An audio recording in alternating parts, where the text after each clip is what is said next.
तो 20 को सवाल मचाई बवाल में स्वागत करता नहीं आप लोगों का। तो चली देर नहीं करके है और ये शुरू करके है। आज का पहला सवाल, भारतीय संविधान के किस अनुच्छेद में ग्राम सभा का उल्लेख हुआ है?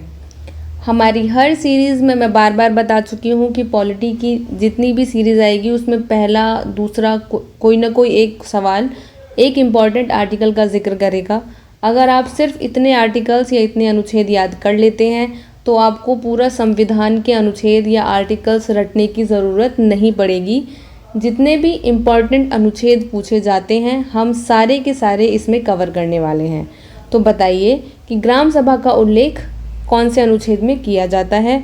Article 243A, article 243B, article 243C या फिर आर्टिकल 243D। पहले सवाल का उत्तर आपको बोनस में दिया जाता है ताकि आपको ज़्यादा दिमाग ना लगाना पड़े। तो इसका उत्तर है आर्टिकल 243A। अगला प्रश्न, भारत के निर्वाचन आयोग यानी इलेक्शन कमीशन में कुल कितने सदस्य होते हैं? How many members are there in the election commission of India? Option 1, 2, 3, 5। तो इसका सही जवाब है सी यानी 3। इसमें मुख्य चुनाव आयुक्त और 2 अन्य चुनाव आयुक्त होते हैं। अगला प्रश्न, बिहार में विधान परिषद की पहली बैठक कब हुई? इम्पॉर्टेंट है। क्यों इम्पॉर्टेंट है? क्योंकि ये बिहार स्पेशल है। पॉलिटी में बिहार स्पेशल बहुत कम सवाल होते हैं, जो होंगे हम इसमें कवर करा देंगे। हमारी सारी वीडियोस को बिना स्किप किए आप देखिए, एंड तक देखिए ताकि आपको सारे इम्पॉर्टेंट आर्टिकल्स और इम्पॉर्टेंट जानकारी स्टेट रिलेटेड या सेंटर रिलेटेड याद हो। तो इसका ऑप्शन है 1913, 1920, 1935 या 1947। तो इसका सही जवाब है ए 1913। बिहार विधान परिषद की पहली बैठक 20 जनवरी 1913 को बांकीपुर में हुई थी। इम्पॉर्टेंट, बांकीपुर नाम इम्पॉर्टेंट है। चलिए अगला प्रश्न, संविधान की 11वीं अनुसूची यानी 11th शेड्यूल में पंचायतों के लिए कितने सब्जेक्ट्स दिए गए हैं? ऑप्शंस 18, 22, 29 या 32।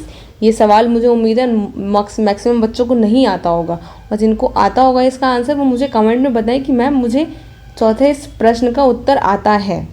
चलिए मैं बता देती हूँ इसका उत्तर। इसका उत्तर है सी 29। 11वीं अनुसूची में पंचायतों के लिए 29 विषय हैं, जबकि 12वीं यानी नगर पालिका अनुसूची में 18 विषय हैं। The 11th schedule has 29 subjects for panchayat while the 12th has 18 for municipalities. अगला प्रश्न, किस समिति ने न्याय पंचायत के गठन की सिफारिश की थी? विच committee recommended the formation of न्याय पंचायत?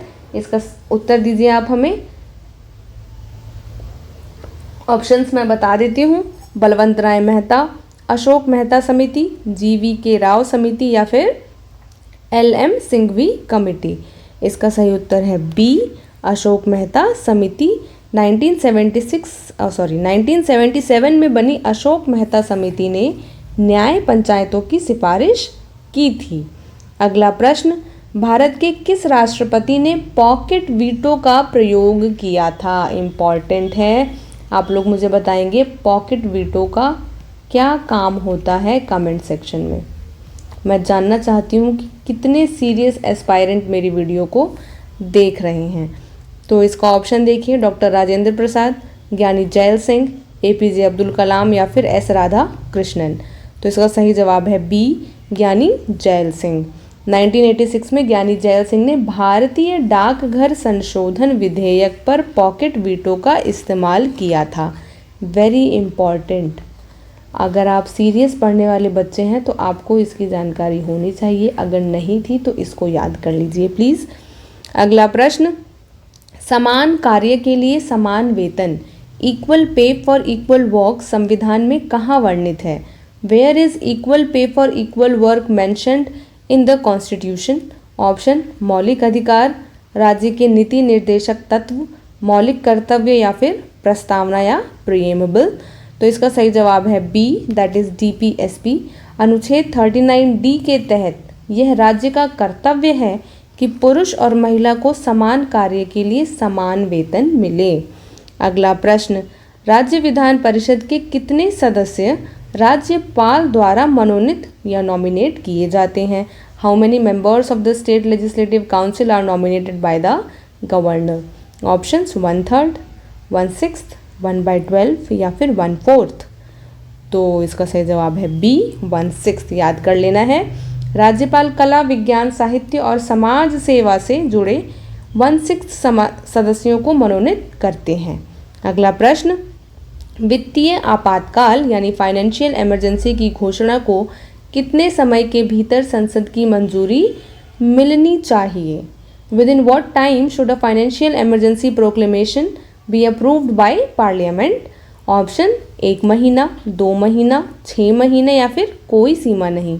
तो इसका उत्तर है 2 महीना। याद रखना है, सिर्फ और सिर्फ फाइनेंशियल इमरजेंसी की बात हो रही है, जिसमें बात की जा रही है कि इसको पारित करने के लिए सिर्फ 2 महीने के अंदर इसको पारित कर देना है और साधारण बहुमत से भी पारित होगा तो ये पारित माना जाएगा, यानी it needs only simple majority with in 2 months only. अगला प्रश्न, बिहार में लोकायुक्त की स्थापना पहली बार कब हुई थी? इससे पहले वीडियो में हमने लोकपाल की बात की थी और अब हमने लोकायुक्त की बात की है। अगर आपको जानना है तो go back to my last video of polity. तो इसका ऑप्शन है 1973, 1985, 2011 या फिर 1956। तो इसका सही जवाब है ए, 1973। बिहार लोकायुक्त अधिनियम 1973 में पास हुआ था, बिहार स्पेशली। ओके। अगला प्रश्न, नगर पालिकाओं को संवैधानिक दर्जा किस संशोधन से मिला? Which amendment gave a constitutional status to municipalities?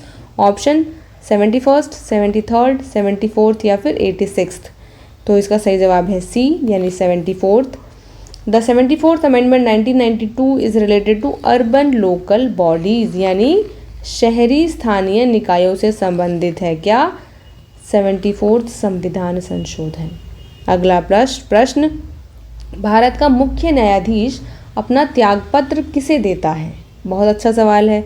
To whom does the CJI of India submit his resignation? Option law minister, prime minister, president या फिर वाइस प्रेसिडेंट। तो इसका सही जवाब है सी, राष्ट्रपति। सर्वोच्च न्यायालय के न्यायाधीश अपना इस्तीफा राष्ट्रपति को ही देते हैं। अगला प्रश्न, लोकसभा का उपाध्यक्ष यानी डेप्यूटी स्पीकर अपना त्यागपत्र किसे देता है? Again very important and good question. Option राष्ट्रपति, प्रधानमंत्री, स्पीकर या फिर संसदीय कार्य मंत्री। तो इसका सही जवाब है अध्यक्ष। डेप्यूटी स्पीकर यानी उपाध्यक्ष के ऊपर कौन होता है? अध्यक्ष होते हैं। तो ये अपना इस्तीफा उन्हीं को देते हैं, स्पीकर को देते हैं। चलिए अगला प्रश्न, संविधान को किस अनुच्छेद में राष्ट्रपति पर महाभियोग यानी इम्पीचमेंट का उल्लेख है? Which article mentions the impeachment of the president? Article 52, article 61, article 72 या फिर आर्टिकल 123। तो इसका आंसर है बी, यानी आर्टिकल 61।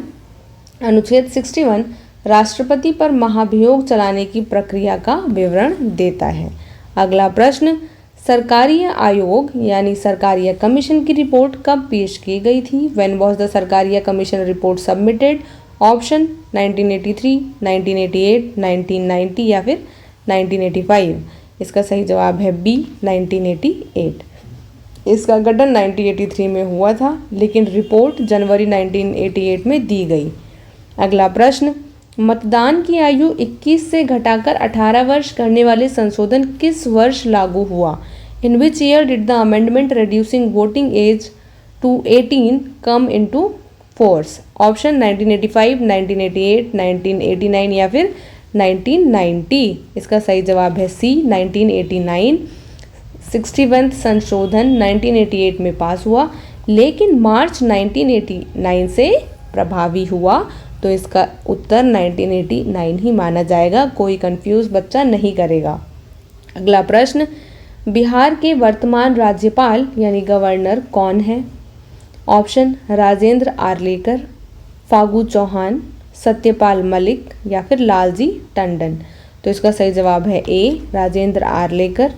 श्री राजेंद्र विश्वनाथ आर्लेकर बिहार के वर्तमान राज्यपाल हैं। इसको अपडेट कर लेना है, अगर कोई बदलेगा तो आपको याद रखना है। अगला प्रश्न, केंद्रीय सतर्कता आयोग यानी CVC की स्थापना किस समिति की सिफारिश पर हुई? ऑप्शन संथानम समिति, स्वर्ण सिंह समिति, वर्मा कमेटी या फिर शाह आयोग। तो इसका सही जवाब है ए, संथानम समिति भ्रष्टाचार रोकने के लिए 1964 में संथानम समिति की सिफारिश पर CVC बना। अगला प्रश्न, भारत में मंडल आयोग की सिफारिशों को किस प्रधानमंत्री ने लागू किया? Very important question for Bihar special. Option question in English, which PM implemented the Mandal commission recommendation in India? Option Indira Gandhi, Rajiv Gandhi, VP Singh या फिर VP नरसिम्हा राव। इसका सही जवाब है C, VP सिंह। 1990 में VP सिंह सरकार ने OBC आरक्षण लागू किया था। Very important. बिहार में अभी SIR भी हुआ है, इसलिए भी इम्पॉर्टेंट है। अगला प्रश्न और आखिरी प्रश्न, अनुसूचित जाति और जनजाति आयोगों को अलग अलग कब किया गया? बहुत अच्छा सवाल है ये।